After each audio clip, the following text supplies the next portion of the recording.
purpose of our lives is to be happy. This is a quotation I choose to help you make your day better. Welcome for your main edition of the news on G24. Good evening. Now let's move to the summary.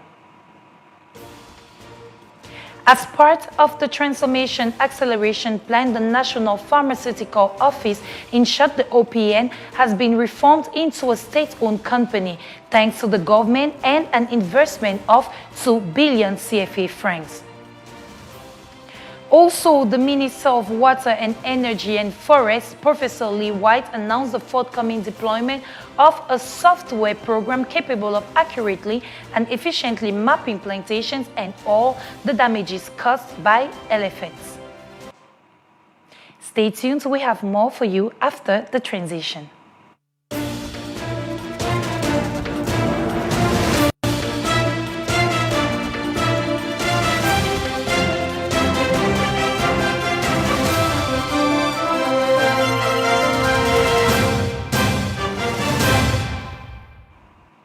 Once more, welcome back, dear televiewers. As far as economy is concerned in Gabon, as part of the Transformation Acceleration Plan, the PAT, the government has succeeded in reforming the National Pharmaceutical Office, in short the OPN, into a state-owned company. The cost, 2 billion CFA. Why? The details in this report. This reform made it possible to obtain a batch of made-in-Gabon medicines worth 2 billion CFA francs, which will be redistributed throughout the national territory. Among the beneficiary health facilities are 288 dispensaries, 43 medical centers, 19 urban health centers, and 18 rural health centers.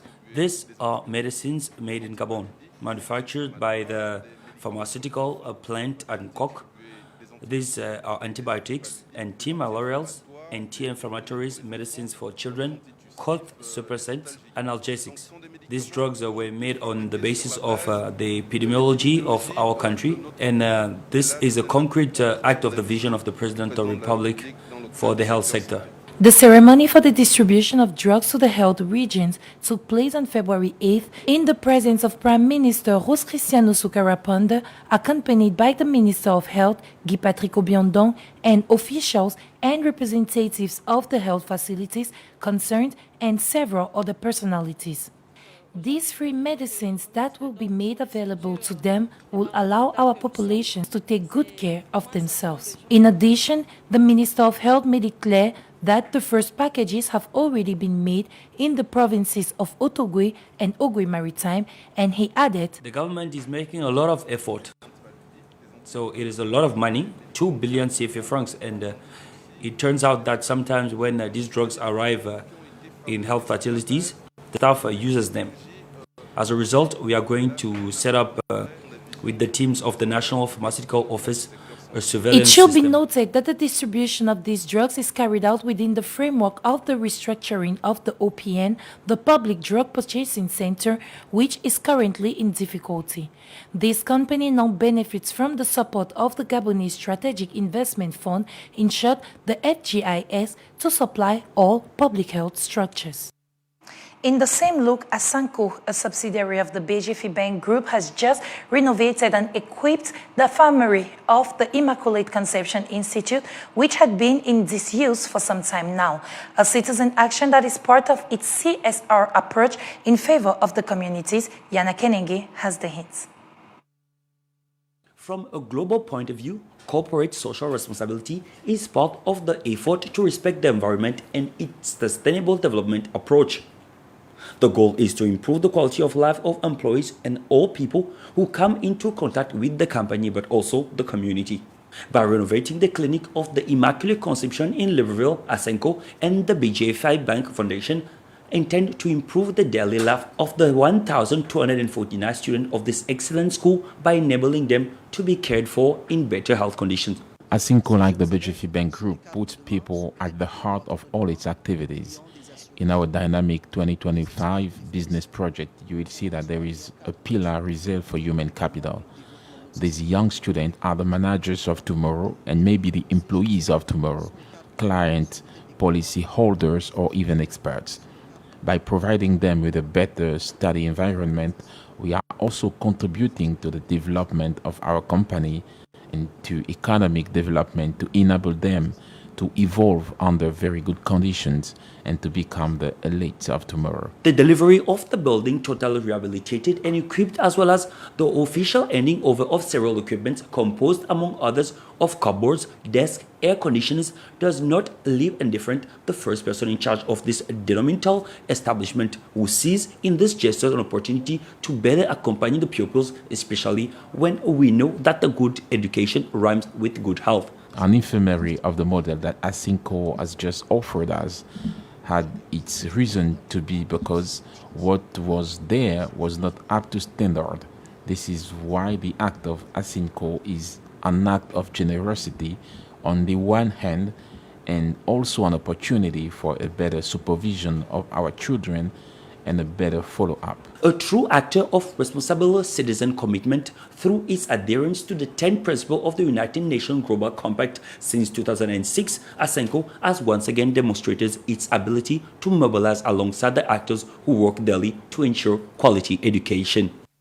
Now, let's talk environment. The Minister of Water and Forests visited a village near Kengo, the capital of the Como department, as part of the follow-up to the management of the human and elephant conflict. On this occasion, he announced the forthcoming deployment of a software program capable of accurately and efficiently mapping plantations and all the damages caused by elephants. Waga Arsène-Marie and Vanessa Togo tells us more. Human-elephant conflict is a national phenomenon and a government concern. In order to mitigate this conflict, Professor Lee White, Minister of Water, Forest, Sea and Environment, went to Congo, capital of the Como department. He wanted to see the damage caused by the elephant in plantations and to provide appropriate solutions. For Professor Lee White, apart from the construction of electric fences, other strategies should be put in place. For this reason, a software is being developed to accurately and efficiently map plantations as a whole and the damage caused by elephants so that areas at risk can be easily predicted.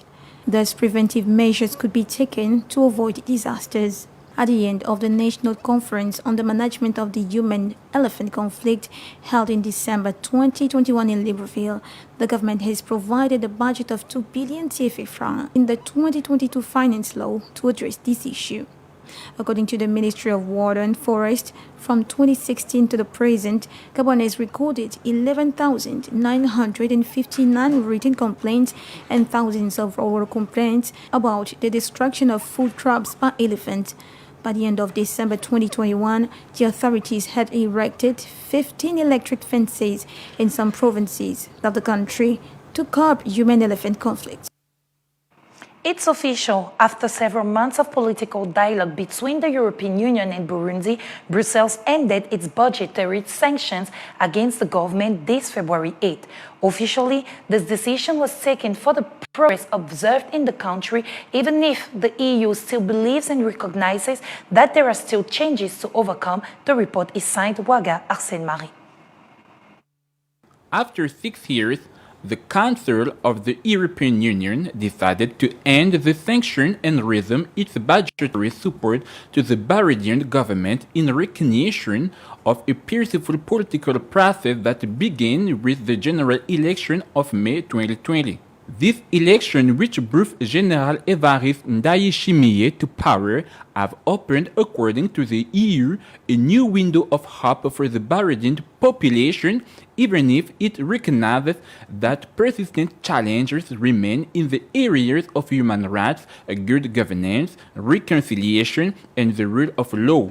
This decision, which had been impatiently awaited by Jatenga for months, was greeted rather soberly by the highest Burundian authorities. The tone is more enthusiastic among ordinary Burundians who hope that European budgetary support will help them to emerge from the serious economic crisis in which the country is immersed. The sanctions were imposed in 2016 at the height of the violence that arose from the decision of the then deceased President Pierre Nkurunziza to run for a third term.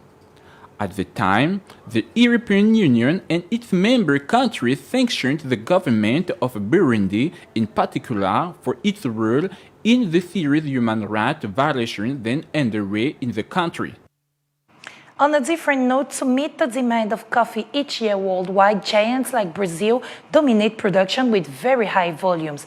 If Ethiopia or Uganda are leading at continental level, today South Africa is intending to play its part as she boosts local producers into the production of coffee. Yana Kinigi gives us an account. A recent report provided a dynamic synthesis of industry research and carefully uncovered the South African coffee market based on the latest intelligence and research. This industry landscape provides a holistic perspective of the coffee market, including the impact of the global COVID-19 pandemic, as well as the potential future impact it will continue to have on the market.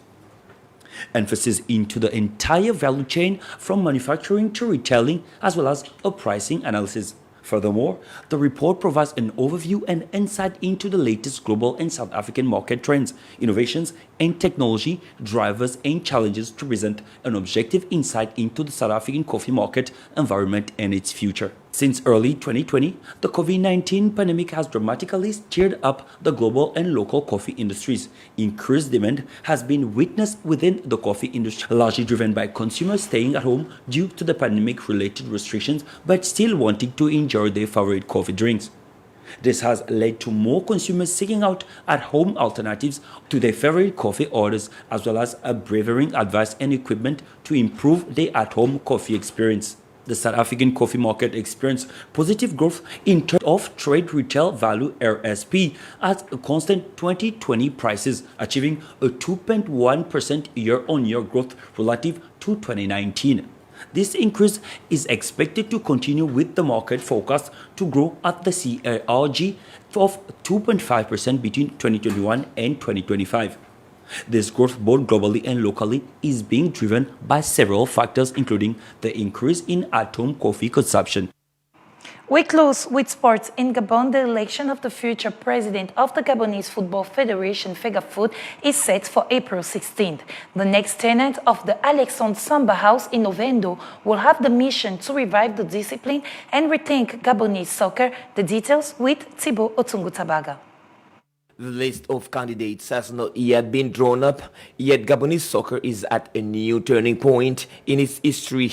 Whether it is Pierre-Alain Mungengi, outgoing president, if he represents himself, or any other candidate, the work sites of the next Olympiad are enormous. There are many issues around this election: the monitoring of youth training, coaches and referees, national youth selections, the popularization of women's soccer, or the improvement of relations between clubs and leagues, but also the establishment of a championship formula that works for all categories. The status of the professional footballer will also be a huge task for the next president of the Gabonese Football Federation.